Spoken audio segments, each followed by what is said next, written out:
Hello and welcome to the Simplifiers podcast, where we take topics in business and in life and simplify it. My friends, today's topic is such an incredibly important one, and I'm so excited to introduce to you my special guest today. Her name is Yvonne Tally, and she is the author of Breaking Up with Busy. She leads meditation and de-stressing programs for corporations, individuals, and private groups in Silicon Valley. As an NLP master practitioner, Yvonne co-founded Poised Inc., a Pilates and wellness training studio, and is the founder of the Sisterhood of the Traveling Scarves, a charity that provides headscarves to women who are cancer patients. She lives in Northern California, and you may visit her online at YvonneTally.com. I'd like to welcome to the Simplifiers podcast today, Yvonne Tally. Hello, Yvonne. Hello, Mary. How are you? I am so well, and I'm so glad that you are here today because I talk to our listeners, and literally we have listeners all over the world, 36 countries tuning in right now. And I feel like we come back to this problem over and over and over again. And it really comes down to this. Here's the sample conversation. I see you at a networking event, Yvonne, and I go, "Oh, how are you doing?" And you respond with, "Oh my God, I'm so busy." And it comes, ba ba ba ba ba ba ba ba ba. What is that about? Why is busy such a badge of honor these days? And why is this a problem to us? Yeah, well, and that is the way that we greet one another now. And it's a way of identifying and connecting. And I do write in the book, years ago it was, "How are you?" And we would say, "I'm fine." And that was a very polite way to either enter or exit a conversation. And that was also at a time, a couple of different things. That was also at a time when we were a much more private society. Now we are not private anymore. Everything that you want to know about a person, including their shoe size, you can find it anywhere on the internet and social media. Right. So we're a much more exposed audience group of people now. So this idea of busy, and I'm fine, I just want to back up for a minute, also existed at a time where the leisure class, if you will, was considered a badge of honor. If you had time to be leisure, it meant that you were successful in life and that you had income and that you had choices and abilities to do things that other people don't. Right. Ladies who lunch, right? Yes, yes. So that is completely flipped on its head now. And what has happened, and it's a very layered thing that has occurred with this, and no judgment, and we shouldn't feel bad about it. We want to get into a place where we can shift it. So what's happened now is this idea of busy has become the new way that we identify and connect. Because being busy allows that promise that we're going to run with the elite pack, that we're going to be with the changers, change makers, and doers of the world because they're busy. And we know that now because of technology. We see it on social media left and right. We see it on 24/7 news that you can just pull up at any time when you turn on your TV. So a lot of comparisons going on. We all want to be connected. We all want to be appreciated. We all want to be a part of the group, however we may define that. So this idea of busy, for us to be a part of that group, we need to be busy too. Yeah. And it gives us a false sense of importance. Yeah. That's why we do it. And like you said, I mean, I feel like leisure, as you say, is the new lazy. I mean, we are so intertwined with this concept of busy as our identity. And if we're not busy, then what are we, Yvonne? Yeah. Well, that's the way that we identify ourselves, in not completely, but it's a big part of how we identify, and it happens everywhere, and it crosses all barriers as far as how much income you make or what class you come from, if there is such a thing. And so it's a way for us to connect, and we are now used to that pace. Yeah. It's our juice. It's what we're familiar with. And what we practice grows strong. And I want everybody to remember that. What we practice grows strong. So if we practice being busy, in other words, if we're busy, we get really, really good at it. So how do we get out of it? We have to change our practice. Right. And, I think that social media our relationships with our phone. I mean, all of these things exasperates the situation. It makes it so much worse. Do you let's dive into really the brain chemistry of it all, like why we are so addicted to our phones. Why are we so addicted to busy and social media and all of that? What are your thoughts on that? Well, it's a way that, again, it's a way of connecting, and it does have the addictive quality. In fact, Tim Cook, who's the head of Apple, just came out a couple of weeks ago and he said, and I'm paraphrasing, I didn't realize that I was so much on my electronics. So I need to set in some better boundaries for that. And we all do. I always say that technology is like we walked into the candy store, and technology is that new, delicious, appetizing, alluring candy that none of us have tasted. And we want to stuff as much as we can into our pockets before anybody sees us. Right. Right? That's what technology is. We don't really know the boundaries. We haven't set good boundaries around technology, and it infiltrates all areas of our life. So go back to that addictive nature to technology. It's like anything. When you walk into a department store, the music, the sounds, the displays, the colors, it's all done to entice us to buy. Yeah. That's what good businesses do. I do it in my business, you do it in yours. We want people to buy our product. Technology is the same thing. We spend an average of 5 hours a day on our phone. And we touch it. We touch it almost 3,000 times a day. So moving it, texting, all of those things. 5 hours. When people say I don't have time to make a change, or I don't have time to meditate, we spend 20 minutes a day just looking for our keys. Unless you're me, it might be longer. But these are things, these are practices. We've gotten really good at being busy because there's a lot of things that help us to be busy, and technology is a big one. Now, what drives that?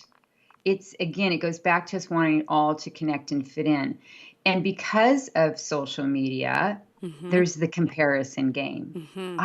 You look like me. You sound like me. I notice on your social media, I'm just paraphrasing or just making up this illusion. I see what you're doing. Why am I not doing that? Why am I not in Hawaii? Why am I not in France? Because we're the same. When in reality, we are all buying into this idea. We know it's glossy. We know it's filtered. I mean, you could be down the street at your local cafe with a French flag behind you and post, I'm in France.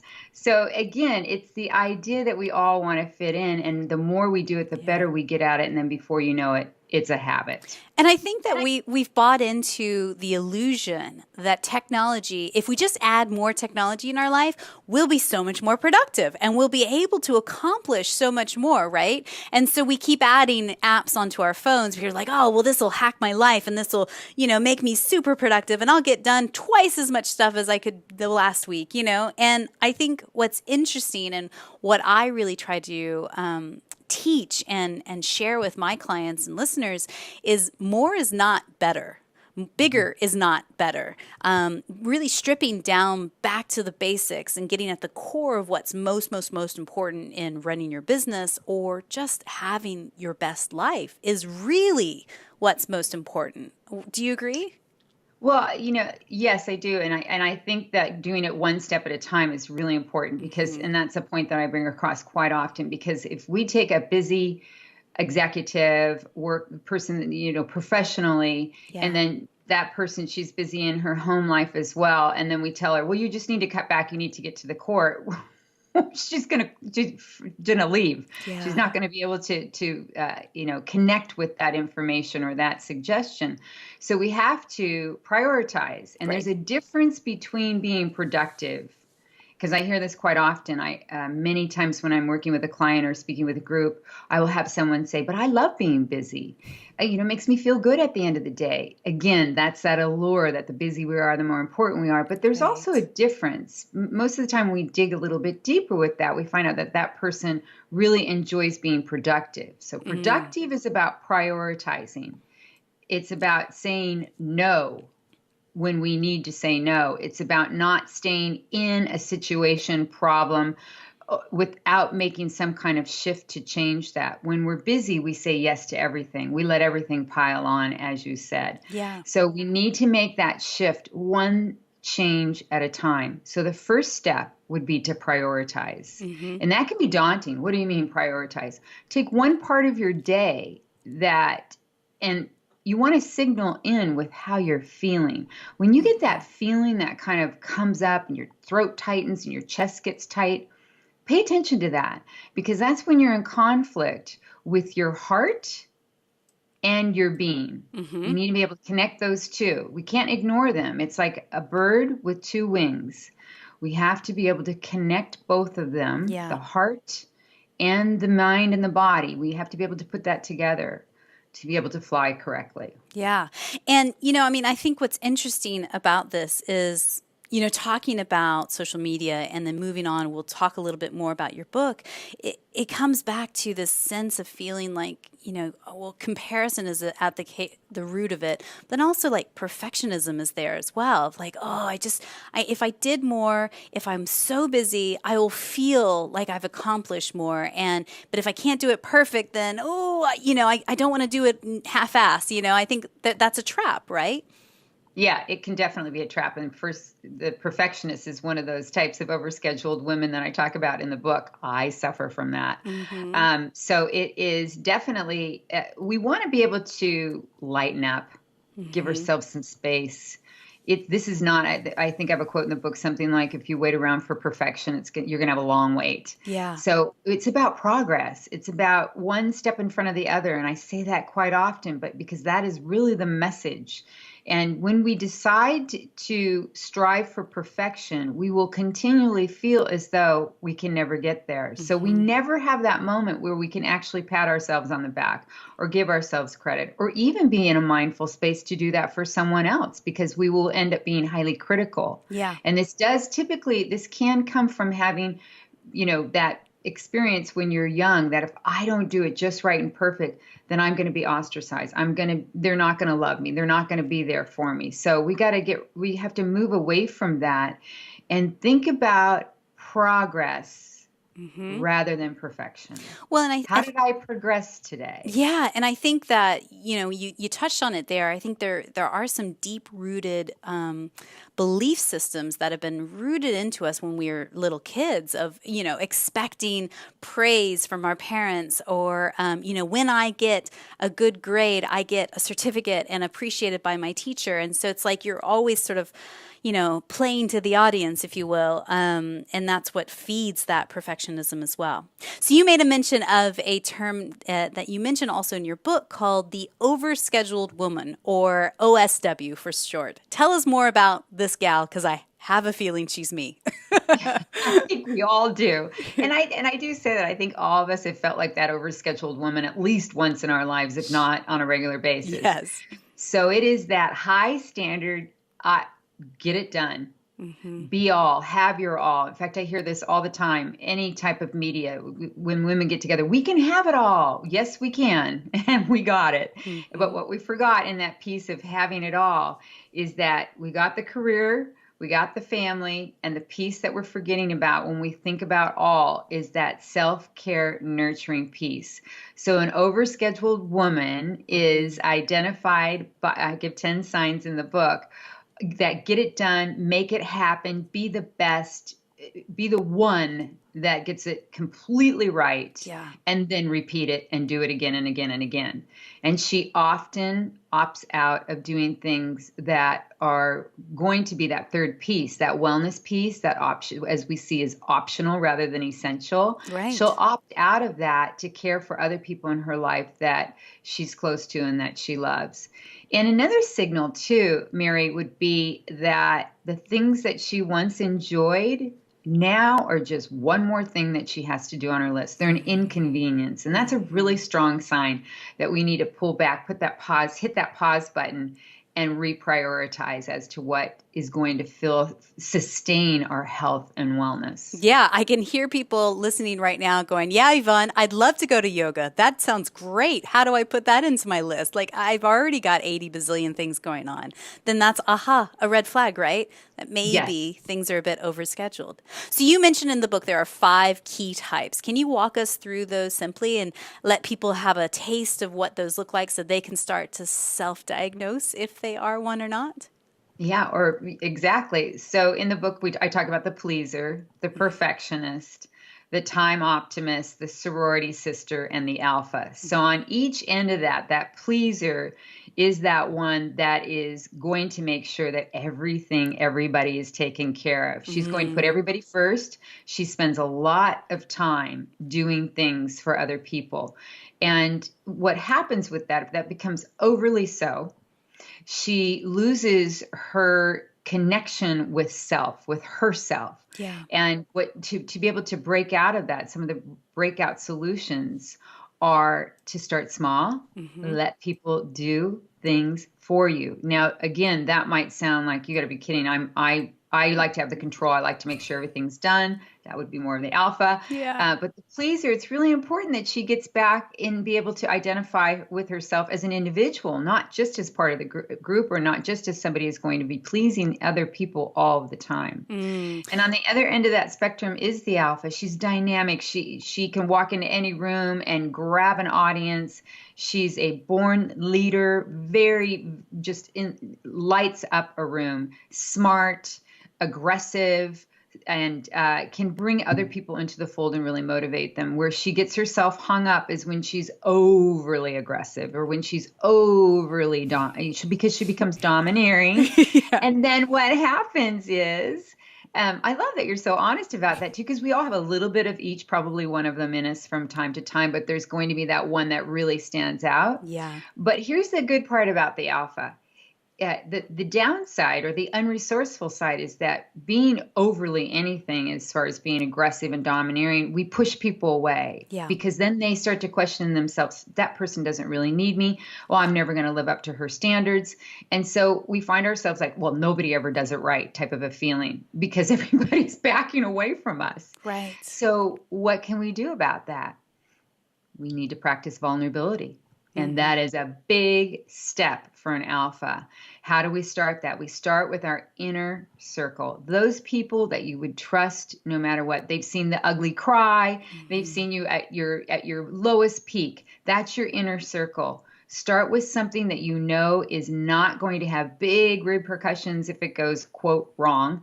And that can't be too dramatic to your daily schedule. Yeah. And just start to back up a little bit and let somebody else have the lead. And by no means am I talking about women giving up their power. In fact, I'm talking about expanding that power because I think women can be strong and soft. We can be leaders and a part of the group. Yeah. So it's that balance. Yeah, I love that. Strong and soft. Yeah, without a doubt, when I was reading your book, I was like, well, there I am, right on the paper. The alpha is 100% me as an overscheduled woman. And you're absolutely right. I think that vulnerability isn't a sign of weakness. I think it truly is. And a moment to show another element and a side to you. And I do have my inner circle that, I love my girlfriends to death. That has certainly helped me overcome this because I have suffered from busy. I certainly, even though my company is called the Simplifiers, my life sometimes is very complex. That's the cruel, ironic joke. Well, that's the same way I was talking about this with the other day with a Yeah. client. And, just because I wrote a book about breaking up with busy doesn't mean I don't find myself in that same place. The key is that you find yourself there and you make a change. Right. You move back into what I call the center where you can be more connected with the balance in your life. And I just want to go back something real quick, Mary, what you said earlier about, I'd love to be able to go to yoga, but I don't have time for that. Again, that buys into that piece of A, I'll feel guilty. B, leisure is lazy. And C, it's optional. Yeah. It's not optional. It's about sustaining a healthy and well life. And in a healthy and well life, we have relationships. We have the relationship with ourselves.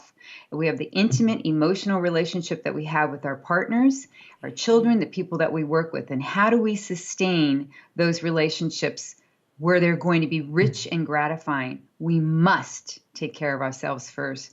and then we can take care of others as well, Oh, even better. I 100% agree and know that as fact as well. I mean, once I started to create my workout schedule as a non-negotiable in my schedule, so that no one can book meetings with me, no calls, no things that are distracting, it all of a sudden becomes a priority. I mean, a big mantra of mine is, it's true. I mean, a big mantra of mine is when the mothership goes down, we all go down. So you have to take care of the mothership, and you are that mothership, because it does ripple out to your employees, to your clients, to your children, your partner, everyone. And it's seen.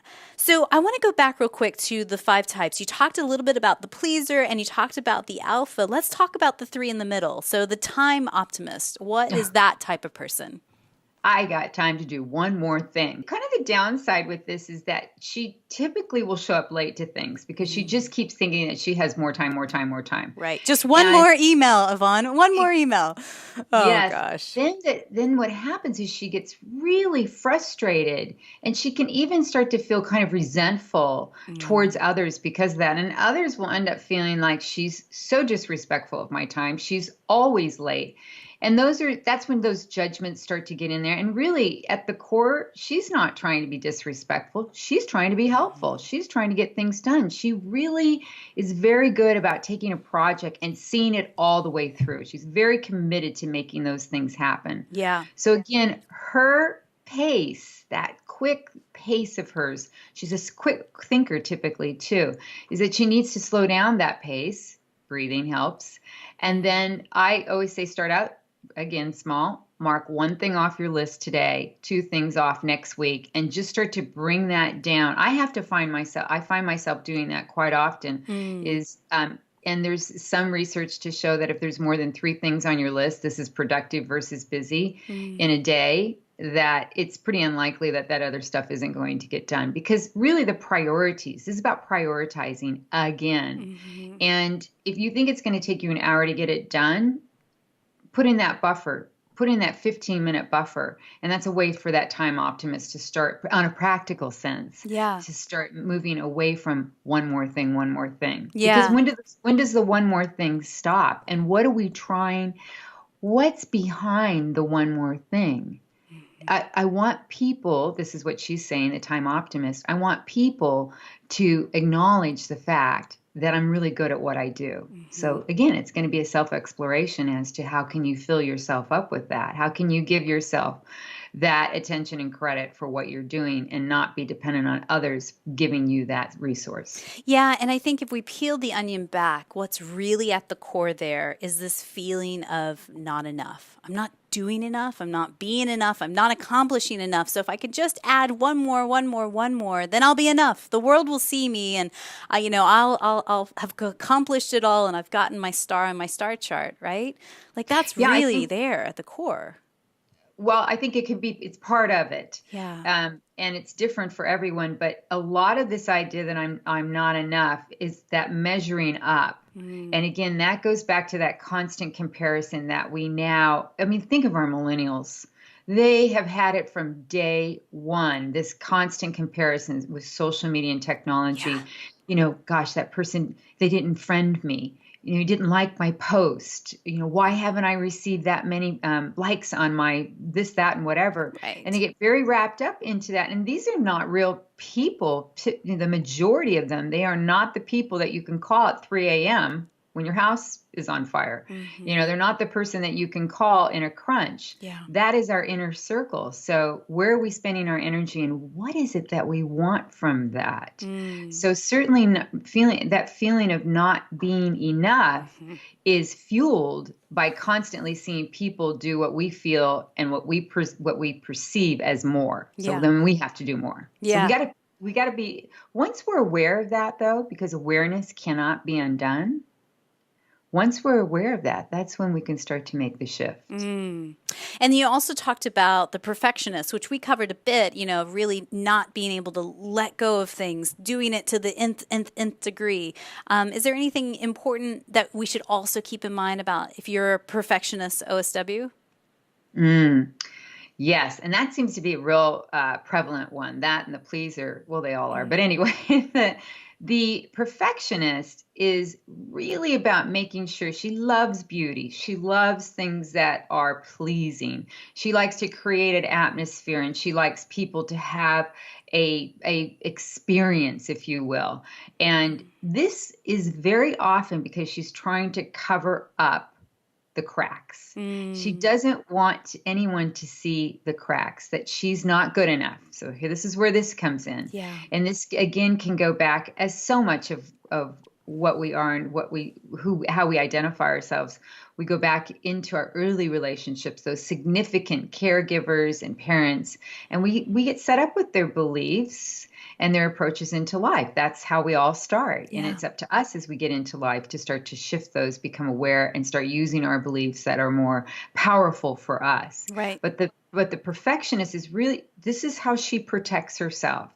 This is how she makes herself feel as though she's good enough. If there's, quote, perfection, then no one can ignore me. No one will leave me. No one will abandon me. Yeah. And I'm going to be okay. I'm going to be accepted. So that can be kind of that real deep psychology. And I'm not a psychologist, but that can be a part of that. That drive to always make sure everything's perfect. So how does she get out of that? Take a deep breath and know that very often just okay is absolutely 100% good enough. And that making mistakes allows other people to be of service mind towards you. It provides an opportunity for someone to lend a helping hand. And this is really at the core of what she wants. She wants that lending hand. She wants that pat on the back as just who she is, not what she is doing. Yeah. And I think what's under that is trust issues. I think that that's what's at the core there. And you know what I really appreciate about your book is that your book goes into the different types, and you can kind of self-diagnose, but then the whole second half is full of a toolbox. So resources and mindset practices and, you know, all of this stuff. So you guys, I'll put the link down in the show notes. So you definitely want to check out Yvonne's book, because I think there's so much to this that if you found one of these 5 is like, well, that's me, of how to actually overcome this as well. So the sorority sister, really quick, who is that girl? Well, she's fun. She's that fun one. She's the one that when you're all together and you say, you know, I think we should do a fundraiser. She's the one that says, absolutely, I can get this person there and I can get that person there. And I know that venue. I mean, she is so fun. Yeah. And she's very social minded. She's very you know, she wants to make sure that she's doing her part within the community.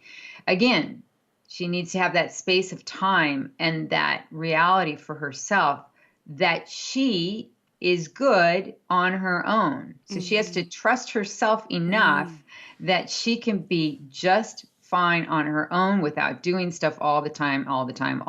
That's going to bring in all the adulation that, oh my goodness, what a great job. You always do this, you always do that.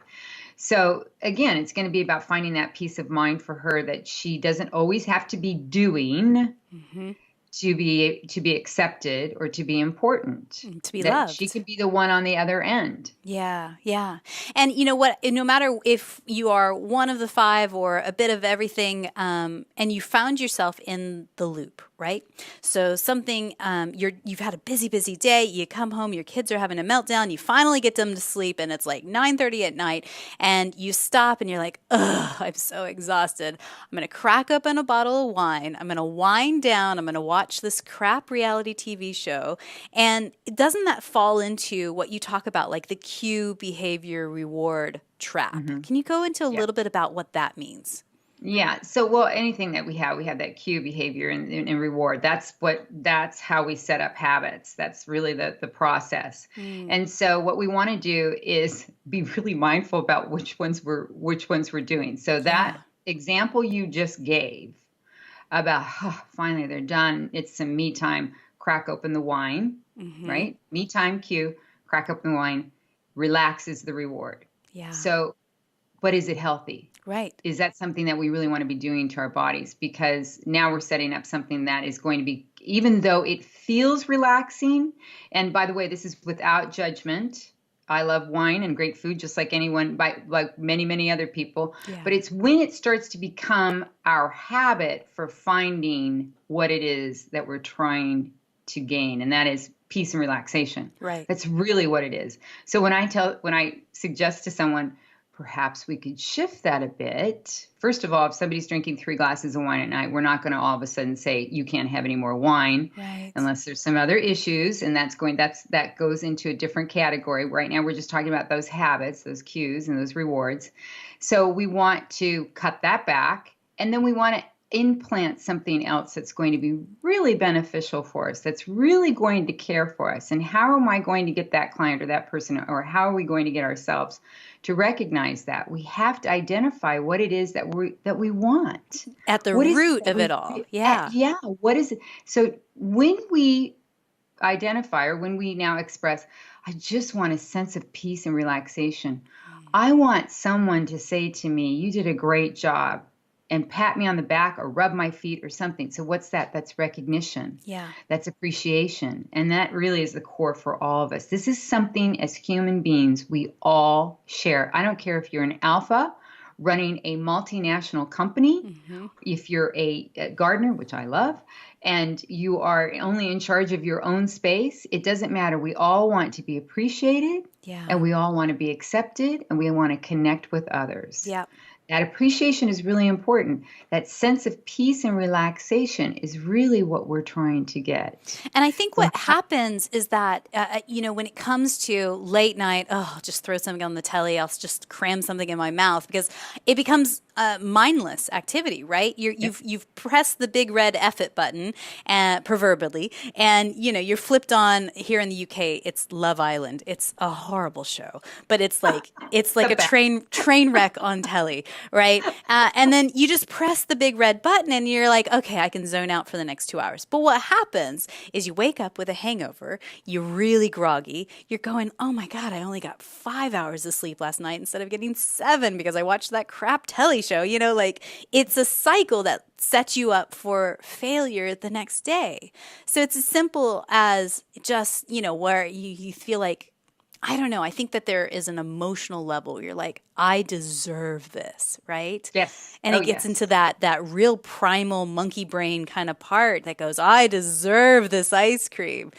Ugh. Yeah, but here's the part. And I always say this is, I use this a lot in my early health and wellness work. I was fitness and food. And then, of course, I brought in this big attitude piece, and that's what I deal with. That's really what I work with now, is really how can we shift and change and sustain and enhance our lives through what we're thinking as opposed to what we're doing.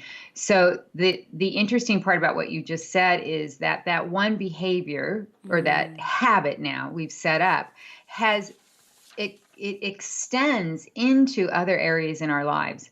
And if that is setting us up for more difficulty, that is a flag, a tap on the shoulder from maker, source, whatever you want to call it, to say, what's going on here? How can you shift this? What do you want? What is it really that you want? Yeah. And so often, Mary, people feel as though they don't have the luxury of asking, well, what do I want? What do you mean, what do I want? I've got to go out and work. I've got to pay the rent. I've got kids in school. I've got people depending on me. Yeah. I get that. Yes. Still ask the question. No matter how much money you make or how limited your time is, you can still ask that question, because here's what's going to happen. Once you determine what it is that you want, then you can go back and figure out what you need to get to that want. And that, in fact, that's the first, I believe, exercise in the book, is the need-want connection. Once you get that formula in mind, then, in fact, I have a list of questions in there that you can ask yourself, 3 or 4 questions, and move on now to a new solution. Sleep is the silent workout. It is the number one thing that we need. And as women, I used to pride myself in going on work and saying, oh yeah, I'm good on 5 hours of sleep. It was a badge of honor. Not anymore. No. When I did my research on sleep and how important it is for your immune system, your overall health, cellular restoration happens during that time. So sleep is not optional. Yeah. Meditation is not optional. It's a way of being. Yeah. It's something that we can do. It doesn't cost any money, Yeah. and it's something we need. So you mentioned in your book the 5-step, and I love this, 5-step super solutions process. So women have said, right, I'm one of these overscheduled women. How do I overcome this? And so can you talk us through the 5-step process? Yeah, the super solutions process, that's in the essentials. So I have two essentials in the book, and one of them is the super solutions process. The other one is meditation magic, and that's Yeah. just 3 minutes, folks. So we can do that. We got 3 minutes. The super solution process takes into consideration all of the tools, so to speak, the communication tools. You're going to enhance your communication. You're also going to stimulate your imagination, which I think is a very important tool. We use imagination every day, day in, day out with the what if of life. So I turn that around and use imagination as a tool for creating what it is that you want. Because let's not forget how powerful this brain is, how powerful our mind is. Again, what we practice is what we grow strong. If we can shift our thoughts into creating a, if you will, a story, because that's what we do every day. We tell ourselves a story of what is going to happen, who is going to do it, and how it's going to get done, and what could go wrong. So I turn it into what can go right. So in the super solutions process, I use a couple of different techniques at the core of that. And one of them that I really like is called whittling. So when we start out with describing a situation or a challenge or a problem, we go into a big story about how it happened and how it came about and who did this and who did that. What we do is we whittle that down into the very core and essence, the facts, if you will, and we work with that. So the first step of the solution, super solutions process, is we take that problem and we reverse it. We state it as a problem, and then we use it as the solution, because the only way that we're going to move from problem state is to move to solution state. And in that solution state, we devise our solution. Okay. Then from that, we spotlight that. How do we spotlight that? We give it life. It's as though it is going to go from an idea to now we're going to tell a story. And how we tell that story, we give it life, we give it light, we give it color, we give it every element that we can need. It would be as though you're writing a script. Okay? So we start with the problem, we turn it into the solution, we bring the solution into it to life by creating a script around that. And then we take that script and we meditate it. It could take 1 minute, 3 minutes, 15 minutes, however much you want to get into that. And I always say, if this is something, a solution, or if this is something that you want to create and bring into your life, why wouldn't you want to be in that story? And I mean in it. Feel it. I always used to use a technique, and I still do, called feel-ulize rather than visualize. It's feel it. Get right into that. Because here's what's going to happen. Your whole brain chemistry is going to start to shift. And when what we focus on is what we bring into our lives. So when you're done with this, then you can devise your outcome statement. You've taken your problem, you've created the solution, you've brought that solution to life, you've now engaged your thought patterns, your mindfulness, your meditation, your whole body has responded to it. And now you can state your outcome solution. What do you want this solution to bring you? What's your desired outcome? And then from that point, you continue to keep that. It can become a mantra at that point. Your outcome statement and your solution are tied together. That is the end result. Is now, here's my desired outcome, here's my solution, and everything I do is going to follow that now. Everything I think, do, and say is going to have that in mind. And I find it really helpful too. So that's the solution right there. That's the super solution process. It can be very, very quick, or you can take a long time with it. But at the end of the day, this is about communication. And again, going back and creating what it is that you want. And I think what's powerful about that is, identifying where the problem is, flipping it, finding the solution, but then also writing it down. I think once you've got a plan in place, then you go then it comes back to you. Are you going to do something about it? Are you going to implement and actually make a change that will actually ripple out and positively affect your life? I mean, I think the process of going through these 5 steps can be really powerful, because then you start to poke holes in what you thought was an airtight, oh, I don't have time for that, whatever your limiting belief was. I think that's really interesting. So just to recap: 1, state the problem; 2, flip the statement; Flip it. 3, spotlight it; 4, do a mindful checkpoint; and then 5, make an outcome statement. Yeah. Yes, and that outcome statement, Mary, can be, and I find this works really well for me, because I'm a very visual person. So I have a big chalkboard that I actually write my outcome statement down on. Love it. And I also put it on my phone. It becomes my mantra. And that's where that whittling becomes very important, because if you have an outcome statement, and I say this when I work with businesses and corporations, if you have a mission statement that nobody knows, we got to change that. It's like a taglines. We want to be able to have a tagline for our day, our life, our week. And that's what that outcome statement can be.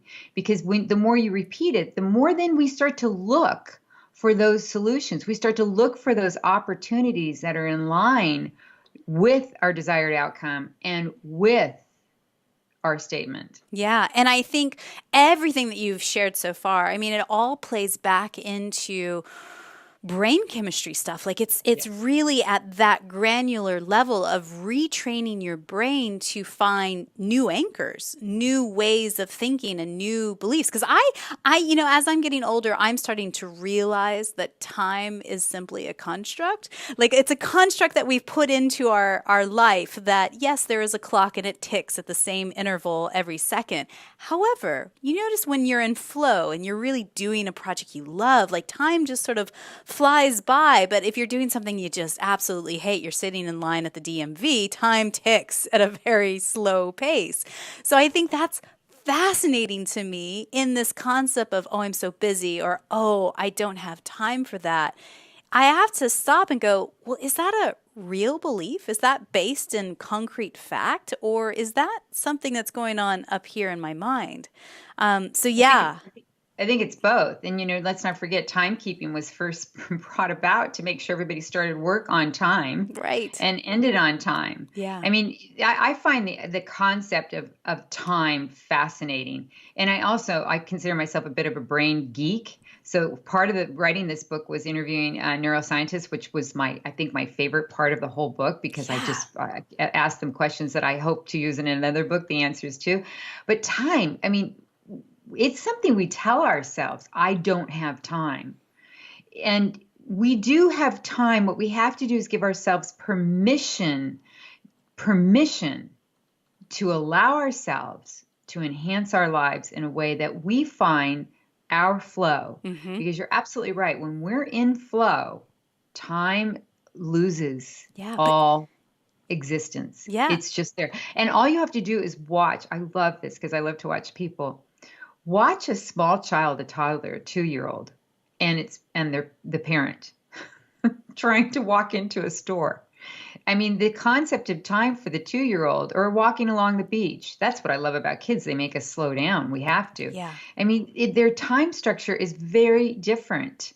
So think about that. How am I relating to time, and how am I letting that time rule or conduct my day? Because it needs to be the reverse. Yeah.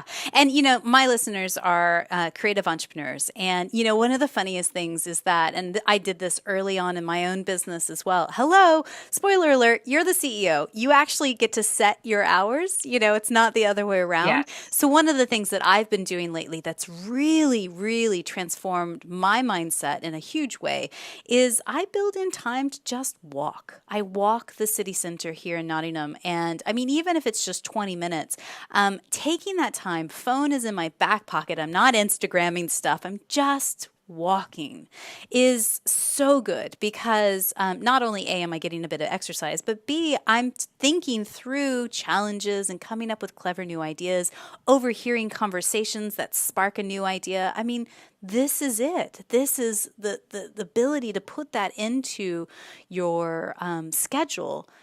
I can't tell you that 20 minutes does profound things to my sanity, my mental health, and my ability to creative problem solve. Yeah, it's That's a, huge. that's a fact, by the way. There's been plenty of research to show that a 10-minute walk actually can increase your ability to, that prefrontal cortex can actually increase your ability to now focus and problem solve and reason. So that walk, and I often hear people say, well, I don't have time for a 20-minute walk. Again, I give the example of the keys. Yep. But okay, then start with 2 minutes, start with 3 minutes, because 9 times out of 10, you're going to get out there, you're going to take a deep breath. Right. That stimulates your vagus nerve, which triggers your central nervous system to slow your heart rate, lower your blood pressure, decrease your cortisol. And that feels good. And that body and that mind likes that. So if you start to use that as a trigger, that deep breath, then your body is going to start to crave that. And now you can develop the habit of going out and taking a walk, whether it's 3, 5 minutes, 20 minutes. And I just want to say something real quick about what you said about overhearing conversations and creative ideas, because you're creating space for your mind. Totally. And that is powerful. And that is important. That is essential to wellness. Mm-hmm. It's huge. Well, I could talk to you for days and days and days. And I, again, appreciate your wisdom. And I encourage everybody that's listening to go out and check out your book, Breaking Up with Busy. It's available in stores and online everywhere. So you can definitely get the link down in our show notes. But I want to ask you a few questions that I like to ask every single guest on the podcast. First and foremost, is there one book or blog that you're reading right now that's either inspiring you or maybe challenging you right now? Oh, goodness. I read several books at one time. So I would have to say I just started The Heartfulness Way by Joshua Pollack. And I'm really enjoying that. It's a whole different approach to meditation and mindfulness and living through a heartfulness way. So yeah. Brilliant. I would say that one. I'll definitely take a peek. Also, tell us one person that you know in your circle of contacts and your network that you think we should interview on the Simplifiers podcast, and why? Who's one person? Oh, goodness. One. Just one. I would say Stacey Yates Seller. She talks about happiness.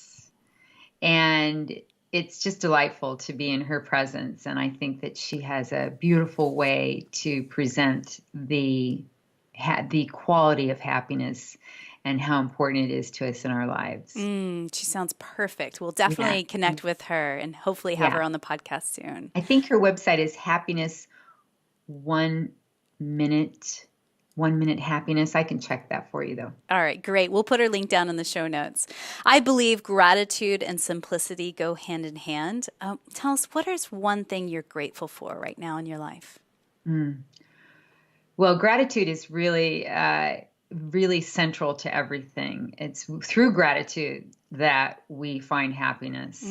And well, I'm very grateful for our time together in this very moment, extremely grateful. And I am continually grateful. It's not something that's ever far away from me, because each morning in my morning meditation, I have what I call a line of gratitude. And I go through each person in my life that I love and care for, and that love and care for me. And I tell them exactly what I'm grateful for. So it is I'm grateful for the people in my life. And I'm grateful for time together that we can spread the word of all we've talked about today. So thank you. Yeah, my pleasure.